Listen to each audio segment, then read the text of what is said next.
Taba ng hamog guys.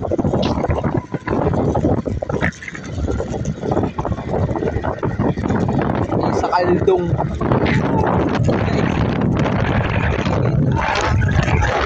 Kasi yun, napakadilim guys, gawa ng hamog.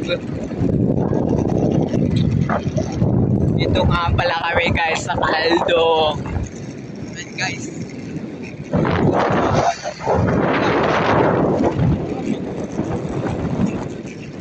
gawa ng ulap guys.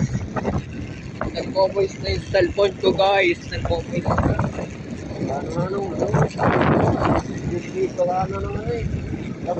Yan guys, nakita nyo naman guys, nabuong daan ngayon.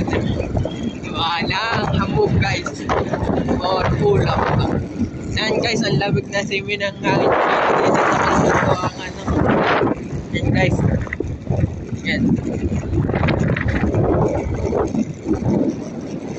Ang lamig, para tayong nasa Bagyo guys.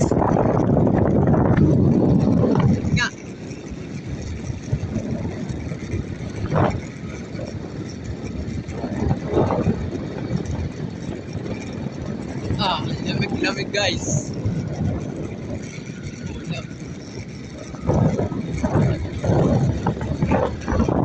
Yan guys. Apo.